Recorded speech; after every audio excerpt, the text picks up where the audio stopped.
Hello everyone, আসসালামু আলাইকুম।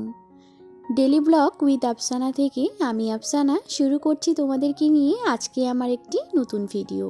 কেমন আছো সবাই? আই হোপ সবাই অনেক বেশি ভালো এবং সুস্থ আছো। আমিও আলহামদুলিল্লাহ অনেক ভালো আছি। আজকে হচ্ছে বৃহস্পতিবার, সকাল থেকেই শুরু হয়ে গেছে কুয়াশাময় সকাল দিয়েই। ব্রাশ করতে করতে বাইরে আসলাম। কাপড় কয়েকটা ছিল, সেটা রোদ্রে দিয়ে একটু ব্রাশও করে নিচ্ছি আর বাইরে একটু আছি। আর জানো তো, আজকে না একটু সকালেই উঠেছি। সকালে উঠেই কি কুয়াশা দেখো চারিদিকে। কারণ সকালে উঠেছি সেটার কারণ বলছি। এই যে দেখো, আমাদের পাইপের চুলাটা না একটু নোংরা হয়ে গেছে, মানে ওগুলোতে না কালি জমে যায়। দেখো কতটা কালি বের হচ্ছে, আম্মু হাত দিয়ে বের করতেছে। আর মানে তোমাদের ভাইয়া একটা বাঁশের ইসে দিয়ে একটু পরিষ্কার করে দিয়েছিল, মানে ঝিক দিয়ে আর কি। বাঁশ ঝাড় থেকে একটা কেটে নিয়ে এসেছিলো একটা ঝিক, ওই যে দেখো সরু বাঁশগুলো সেটা দিয়ে পরিষ্কার করে দিচ্ছি। এত পরিমাণ কালি না কি আর বলবো, ধুলোবালি হয়ে যাচ্ছে, সেই কারণে কিন্তু গামছা বেঁধে কাজ করতেছে। এখন দেখো পাইপের মানে ঘরের পিছনেরটা আর কি, পিছনেরটা না এদিকে প্রথমে একটা টিন দেওয়া ছিল, অনেক বড় করে টিন দেওয়া ছিল। মানে আমাদের বাড়ির পাশাপাশি দেখো আরেকটা বাড়ি আছে, সে কারণে কিন্তু ওদের মানে ওয়ালটাতে যাতে নোংরা না হয় বা কালি না লাগে, সে কারণে একটু আলাদা রকমের একটা বুদ্ধি করানো ছিল। এখন দেখো দু মা ছেলে কিন্তু বানাতেছে। আর আমি না আজকে আপুদের বারান্দায় রান্না করব, তো সে কারণে দেখো ওই যে দেখো বারান্দায় রান্না বসিয়ে দিয়েছি, মানে ভাতটা বসিয়ে দিয়েছি। আর এদিকে আম্মু আর তার ছেলে কিন্তু চুলার পাইপটা পরিষ্কার করছিল। পাইপ যেহেতু পরিষ্কার করতে অনেক সময় লাগে, তাই আর কি আমি আগেই আমার অনেক কাজ করে নিয়েছি। একদম বিছানা গোছা থেকে ধরে সব কিছু, ঘর ঝাড়ু টাড়ু কিন্তু আগেই দিয়ে নিয়েছি। আর এখন দেখো কম্বলগুলো রোদ্রে দিয়েছি না, কম্বলগুলো নিয়ে আসলাম। কারণ এখন আর রোদটা তেমন একটা লাগতেছে না, সে কারণে কিন্তু মানে ওখান থেকে নিয়ে আসলাম। আর রান্নাবাড়া সব কিছু হয়ে গেছে, আমাদের খাওয়া দাওয়া হয়ে গেছে। যেহেতু গোছলে যাব, তাই ভাবলাম উঠান ঝাড় দেওয়ার আগে কম্বলগুলো, যেগুলো কালকের কাপড় শুকিয়ে গেছে, সব কিছু কাপড় কিন্তু এনে রেখে দিয়েছি। আর বাবুকে দেখো একটা মোবাইল দিয়ে বসিয়ে দিয়েছি, সে কিন্তু মোবাইল দেখতেছে। আর জানো তো, ছোটো বাচ্চাদেরকে মোবাইল দেওয়াটা ঠিক না, আমি ভালো করেই জানি। তবে কি বলো তো, কখনো কখনো না এমন দুষ্টামি করে, আর যারা একা হাতে কাজ করে তারাই বোঝে। আমার শাশুড়ি মা তো তেমন একটা বয়স্ক মানুষ, তেমন একটা কোনো কাজ করতে পারে না, কিন্তু যেটা পারে অনেকটাই আলহামদুলিল্লাহ আমার অনেক কাজে হেল্প করে। কিন্তু এই বাবুকে সামলানোটা না তার দ্বারা হয় না, মানে এত দুষ্টামি করে আমার ছেলেটা। তবে হ্যাঁ, কয়েকদিন যে জ্বর হয়েছিল না, সে কারণে কিন্তু একটু এখন মানে শরীরটা উইক হয়ে গেছে না, সে কারণে শুধু ওই কাঁদাকাঁদি এখন একটু বেশিই চলতেছে, তার জন্য একটু মোবাইল দিয়ে বসিয়ে দিয়েছি। মোবাইল দিলে পরে কোথাও যাবে না, ঘরের মধ্যে চুপচাপ বসে যেখানে বসায় রাখবো সেখানেই চুপচাপ বসে থাকবে।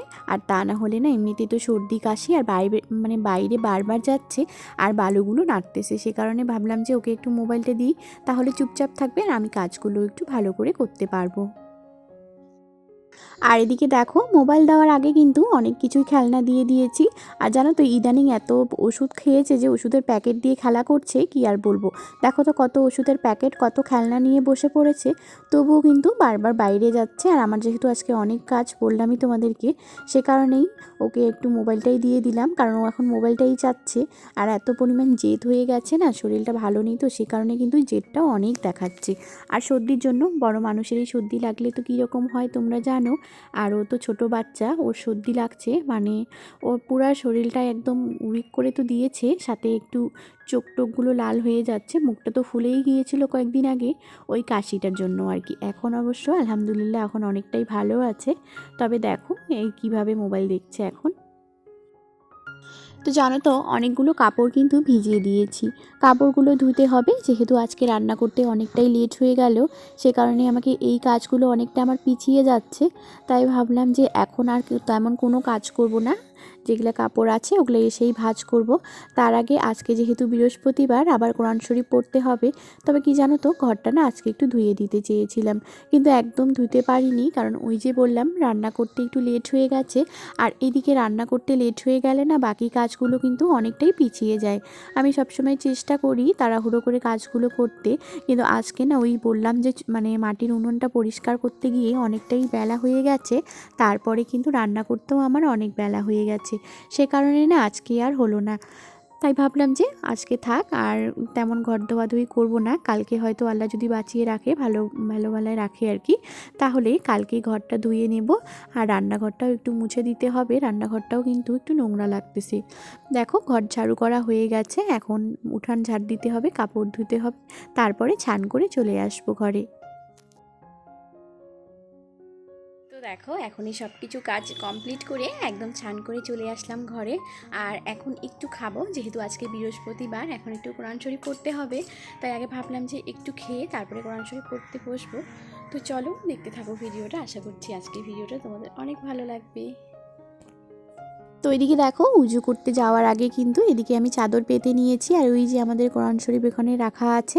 এখন না তেমন একটা কোরআন শরীফ নেই, কয়েকটাই 3টা 4টার মতো আছে, পড়া হয়ে গেছে। তারপরে বিকেলবেলা চলে আসলাম, পাশের বাড়ি না এক আন্টির বিয়ে, সেখানেই আসলাম। বা আন্টি কিন্তু বিয়ের বাজার করে নিয়ে এসেছে, আমাদের সঙ্গে সব কিছু শেয়ার করলো, মানে সব কিছু দেখালো। আর দাদিমা আমাদেরকে বলেছিল একটু খই বাছতে, তার জন্য আমাদেরকে আগে দিনে গিয়ে বলে এসেছিলো, মানে দিনে বলতে দুপুরবেলা বলে এসেছিলো। আমরা দুজা মিলে কিন্তু চলে এসেছি, খই বেচে একদম একটু হাতে নিয়ে খেতে খেতে বাড়ি আসলাম। এসেই দেখি বরমশাই বাজার থেকে বাজার করে নিয়ে এসেছে। এদিকে দেখো কত কি সবজি নিয়ে এসেছে। তবে জানো তো অনেক সবজি আছে, সবজিগুলো নষ্টই হয়ে যাচ্ছে। আমাকে যদি একবার ফোন করে বলতো তাহলে কিন্তু আমি এত সবজি আনতে বলতাম না। দেখো তো কত সবজি নিয়ে এসেছে, এগুলো সবজিগুলো না সেই নষ্টই হয়ে যায়। তারপরে কিন্তু মাছ নিয়ে এসেছে, এখন মাছগুলো ভালো করে ধুয়ে কেটে বেছে আগে ধুয়ে নিয়ে আসি, তারপরে আবার রান্নাও করতে হবে তাড়াতাড়ি। তো এদিকে দেখো ভাতটা এদিকে ফুটে গেছে, তারপরে ওইদিকে দিয়ে দিয়েছি মাছ ভাজতে, দিয়ে দিয়েছি এদিকে কয়েকটা মাছও কিন্তু ভাজতে হবে। এদিকে মশলা টশলা সব করে নিয়েছি, আর আজকে না একটু পেঁয়াজ কলি দিয়ে মাছ রান্না করেছি, আর মাছের ডিম ভাজা করেছি। আজকের ভিডিওটা এখানেই শেষ করছি, ভালো লাগলে লাইক কমেন্ট শেয়ার করে দিও।